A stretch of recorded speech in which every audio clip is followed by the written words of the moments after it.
Good afternoon, everyone. Thank you so much, Arlindo, for the kind invitation to be here, and thank you all for being here. Well, I'm with the collections company, Flying Sharks. We work mostly with public aquaria.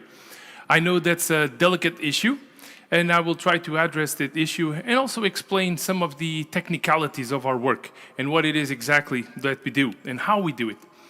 So, keeping animals in captivity has been an ugly business for many, many years. I mean, it was very ugly for many years. Animals were basically kept solely for entertainment, for novelty, to show people the animals that they were unable to see on TV or anything before those things happened. So this was actually a very ugly situation for decades until more recent times. So why exactly do we keep these animals in captivity? Is it just for fun? Is it just to sell tickets? Do we want people to come in through the admission gates, to make some money? Or is it because we want to do something else? And I'll never forget an episode where I used to go to dinner parties, and people introduce each other, and I would tell them I've been working with sharks for 30 years, and I worked at the Oceanario de Lisboa, the big aquarium here in Lisbon. And I used to be the cool kid, oh, this guy works in sharks, he's at the Oceanario, blah, blah, blah. And then a few years ago, I had a holiday in Vietnam, and we went diving. And you know how people introduce to each other on the boat, and we were all just, getting to know each other. And it was mostly young kids, teenagers, backpackers, and they were doing all sorts of things. And then it got to me, and I explained I worked in the aquarium industry as a supplier. And there was this dead silence, just silence. And suddenly, I was the asshole on the boat. I was the guy who put fish in boxes. And that to me was such an eye-opener, because I wasn't used to that. I used to be the cool guy that works with sharks. Suddenly, I'm the piece of, that's putting these fish in jails. And that made me think, is that what I am? Am I a piece of, that are putting fish in boxes? So let's see. So the public these days demands change. And it's a good thing. And I'll just, little disclaimer, personally, I don't particularly like to see marine mammals in captivity, so we mostly work with fish and invertebrates, but that's a whole new other story that I'm happy to go into at the coffee break, maybe with a glass of wine or something a little stronger. But these things have become very, very delicate over the years. We've heard the horror stories of how mammals are put in captivity. You've all probably seen this movie, and again, more horror stories. So all of this basically came to the point where, are we the dark side? Are we evil people out there collecting poor, defenseless sharks, rays, and fish, and octopus, and invertebrates solely to make money? Well, I like to think that that's not who we are, and this is what I wanted to share with you today, especially the technicalities. Don't worry about the detail there. This is just a summary of a talk that I gave 9 years ago at a conference in Genoa. At that conference, 9 years ago, I tried to make this point. Now, it was easy that day because I was talking to aquarium people, and I made a huge summary. It actually took me a lot of time to make a summary of conservation projects that are funded by public aquaria, very much like our friend from Paddy just did.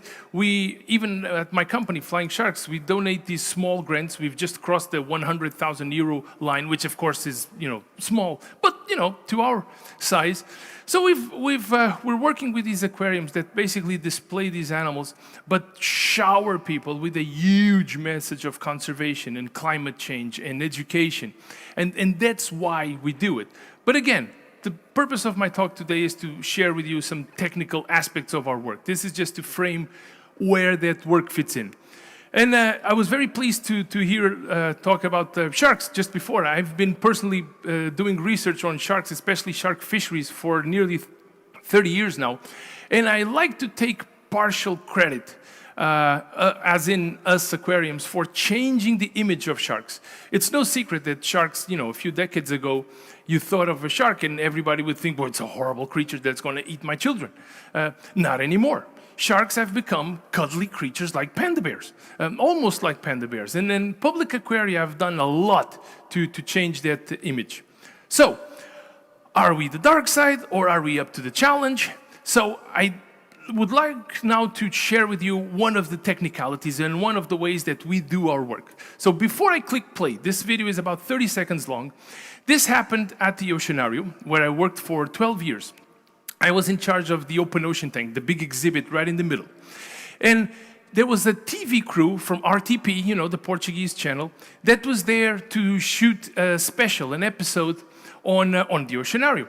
And they were there and they wanted, of course, to get underwater footage of sharks. They wanted to get like the exciting images, but there's a very, very rigid rule at the Oceanarium that's still in place today. No one but the staff dives in the Oceanarium tanks. So RTP wanted to dive and we told them, no, you cannot dive. Our head diver, you know, João, can take the footage for you. So they explained how the camera works and they said, listen, João, we really want to have like really close pictures of sharks. And I'm like, well, okay, I'm a bit of a movie buff. So I remembered Star Wars, episode 4, you know, the first one, where it starts with this Star Destroyer just going on the screen and it just goes on forever. So I wanted to do that. But the thing that most people don't realize, but of course you guys, you're divers, you know this, sharks are actually very nervous. It's not easy to get close to a shark with a camera. It'll just swim away. So I thought, how the hell am I going to get some close footage of a shark? So I went down to the kitchen, where my friends were preparing the food for the sea otters and the birds and the other fish and everything. And I rinsed myself in crushed sardines. I had my little sardine deodorant. And I put some octopus in my BCD. And I basically grabbed a bunch of different things. And I had this octopus, dead octopus, on a piece of PVC. Octopus are great because they've got all those 8 feet, you know, so they kind of dangles in the water. And I had this thing off the camera. And I basically laid on the bottom and just kind of kept an eye on the sand tiger shark as it kept swimming away. So this is just, this is the beginning of that documentary, and the image that I want to show you will come up in just a second. So these are the penguins. So I was laying on the bottom, and here we go. There we go. So that's how you get really close footage of a shark. You rinse yourself in crushed sardines and very oily stuff, and it works pretty good. If you ever need to do this, feel free to then give me credit when you get your National Geographic Award. Anyway, so then I left the Oceanarium, and I started my own company, Flying Sharks, which should come up any second now. Okay. There we go. Give me just a second. Can I get some help? Ah, there we go. Okay. So, very formal company, as you can see. You know, we're all in suits and ties. And I'm just going to talk over this. These are my friends. Most of them are my students from Peniche. I teach at school over there, marine biology.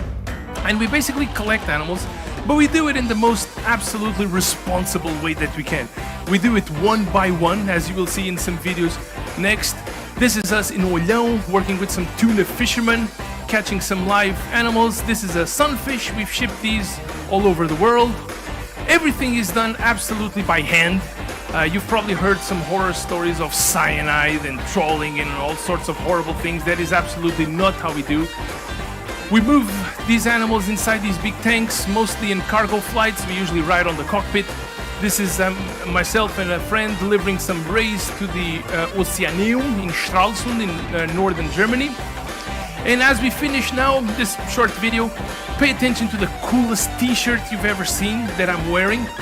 And it is a bit politically incorrect these days, but it's still the coolest t-shirt that you've ever seen. So it's gonna come up now. This is a big party. We work hard, but we play hard. And coolest t-shirt ever seen. Okay, sorry about that for the dolphin lovers. Here we go. So, that's us in Horta, in the Azores, collecting animals. Basically, when I say we collect them by hand, I mean we collect them by hand. This is one by one. Our clients always complain, you guys are too expensive. To which I politely reply, well, why don't you come over and do it yourself? Because, you know, it takes a lot of work, a lot of time, a lot of money to do it this way. We will collect our animals absolutely one by one, which is the safest way to do it. I'm just going to jump to the next video, which is basically the same, but in Peniche, which is an hour north of Lisbon. I recommend if you have some time, you want to go do some cool diving, we can set you up with a couple of outfits there. This is well, it's not a deep dive, it's about 15 meters, but you know, you have maybe 30, 35 minutes of bottom time, and you actually have to plan. You have to plan really, really carefully what you're gonna do, how you're gonna do, where you're gonna go. And here we are again, myself with Nuno Rodrigues. He was the speaker at the Diving Talks last year. And there we are collecting tiny little gobies. And again, a lot of work for just one little goby. And we basically chase them. Sometimes they swim away, and it can be a little frustrating. And a whole dive, we can come up to the surface with maybe 3, 4, 5 fish. And that's how we do it, to make absolutely sure that it's done in the most ethical and correct way. I'm just gonna jump forward here and show you some pictures. So, and I think Nunu eventually is gonna get a tiny little fish. And I'm just gonna jump real quick so we don't run out of time. He's gonna catch one right now, and I'll just jump in. See, it's sometimes they run the last minute. There we go, trapped between the nets. There's a nice picture of us in Peniche that day, and the close-up of tiny little goby inside. So our facility in Peniche is not very sophisticated, I'm afraid, but it gets the job done. It's actually, this slide is a little old, it's a little better now. Our facility in Horta, if you get a chance to travel to the Azores, by all means, come by, visit us. We're at the Aquarium de Porto Pim. Nice relationship with the local government, so it's Flying Sharks facility, but the door is always open to the public and to schools, mostly to schools, which is one of the reasons why the windows are so low. We want little kids to be able to look inside, so that's why every adult has to go like this, but it's really good for kids. So that's us packing some fish in Peniche. Notice how the guys are wearing pajamas. We usually pack around 1, 2 a.m. We want the fish to have the shortest transit time possible. So we pack at midnight, 1, 2, and then we go to Lisbon, drop them off at the airport or UPS, where they travel for 24 hours. So that's at the airport. And here's where I really wanted to get at. So we work in cooperation with a lot of companies from all over the world, like Dynasty Marine. People a lot of times think that we're competitors. Well, not so much, because we do the same thing, but they do it out of Marathon Key in Florida, also out of New York. We do Portuguese animals, and we have some friends in Australia as well, Cairns Marine. So we mostly work together, as in, if someone needs fish from our neck of the woods, they're gonna point people in our direction, and the same the other way. So our friends from Balneário Camboriú, in the south of Brazil, very close to Florianópolis, they wanted a couple of sand tiger sharks. Big sharks, expensive, expensive transport. So we bought the sharks from Dynasty, who flew them to São Paulo. And then we basically did the road transport from São Paulo down to Balneário. 650 kilometers, doesn't sound like much, but the roads aren't perfect. It took us about 20 hours. But the main point here is preparation. So my friend Rui Guedes right there actually flew 1 week in advance, and he was training the staff how to handle the stretcher, how to do everything. We don't want to have inexperienced staff handling live sharks for the very first time. So we train and train and train. That young lady was our shark, and we were handling the stretcher, going up the stairs with her, and we asked her to wiggle inside the stretcher just like a shark does. So everybody was used to that process. This is the checklist of equipment for that road trip, the 650-kilometer road trip, and this thing went on forever and forever and forever and forever and forever and forever. I'm going to be here until 6:30, and forever and forever. So 228 items on the checklist of equipment to move 2 sharks from São Paulo to Balneário Camboriú, 650 kilometers away. This is the small van, generator, pharmaceuticals, drugs, anesthetics, all sorts of things, spare water. And that's me and Rui. This is in the middle of the pandemic, opening the box, the tank where these sharks flew in. And there they are, 2 perfectly healthy sand tiger sharks. And that's us driving to Balneário Camboriú. The sharks are inside that big truck. We stopped every now and then. The tank was a little heavy, as you will see. We had to get the sort of heavier aquarists to jump on the back of the forklift so we could even out the weight, so everybody was holding on to their breath as we were moving this big, very, very heavy tank. We had to drain some water to make sure it wasn't too heavy. And there's the tank coming in. I'm just going to jump to the fun part. That's me inside the tank after we remove the lid. gently placing these sharks in a stretcher. We do it one by one. We never use anesthetics. We always have them on our checklist and we have them on our kit. But to be honest, I never really found the need to use anesthetic except for one situation that I'll show you in a couple of slides. So basically, the key is you move very slow. And we train that. We train everybody just keep quiet, you know, and let's have just one guy giving the orders and everybody just be as chilled as possible, because the last thing we want is to make that shark even more nervous than it is. We don't want everybody being crazy. And then, you know, gently tie the ropes around the stretcher and we went up some stairs. Once we get inside the tank, I gave the sharks one shot of antibiotic, merely as prophylactic.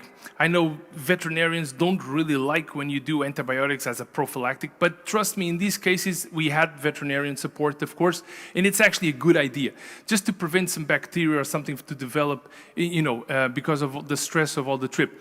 So the way you do a shot in a shark, if you ever need to do that in your diving career, is if you just puncture the skin with a needle, that shark's just going to swim away. So the trick is you hold to the fin, the dorsal fin with one hand, and then you do your shot with the other hand. That way, if the shark swim away, you'll go and swim away with it.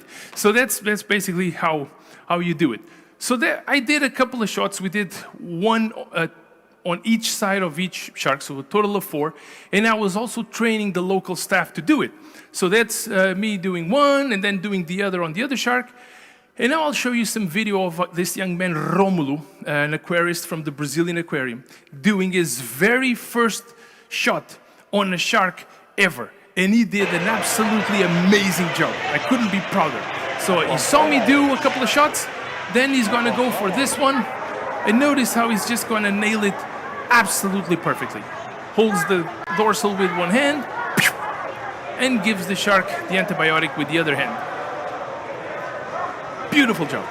So, big celebration, and I'm nearly finished. I see my time is up, but I'm going to be done in about 30 seconds. Big celebration, but next summer, there was an issue. Well, one of the sharks was developing this weird abrasion on the skin, so we had to go back to Brazil, this time to restrain the sharks, so that the vets could look at him and see exactly what was going on.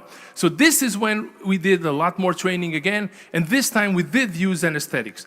The problem is when you puncture the skin of a shark, which is very, very tough, and you shoot the anesthetic, a lot of times the sharks jerk, and you can actually see the anesthetic going out of the needle, not into the muscle. So they don't get the full dose, as you will see in this very short video.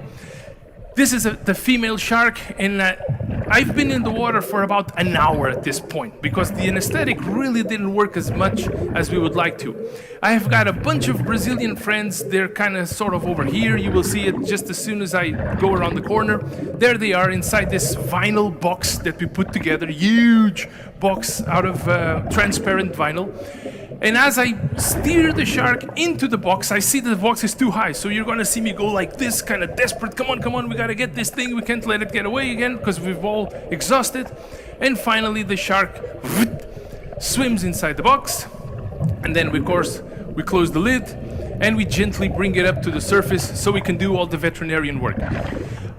I was actually wearing venom snake gloves that day. You know, they're very thick and they're not very easy to work, but they're actually very good if you get a big shark bite. Obviously, it's not going to save you from getting your bones crushed, but it will save you from getting your skin teared. So snake venom gloves are actually a very good thing to work. So, I will finish off with, I invite you to come to the Flying Sharks website. Go to the literature section where you will see a lot of stuff, like a lot of stuff. So we like to think that the way we're doing things is not that bad. There's a paper of some conservation projects that OIAC, the European Union of Aquarium Curators, has funded over the years. Another paper I did for the UN Encyclopedia on the Sustainable Development of the Oceans, again showing all the wonderful things that have been done by Public Aquarium over the years. And I will go back to my original question, you know, can we raise to the challenge? Can we actually do things in a way that by keeping this very, very, very small amount of animals in captivity, but with absolute pristine conditions that actually allow them to surpass their life cycle in these conditions, in these huge tanks, longer than in the ocean. And we like to think that yes, we are passing on a conservation and educational message. And with that, I will finish, and thank you again for your kind invitation.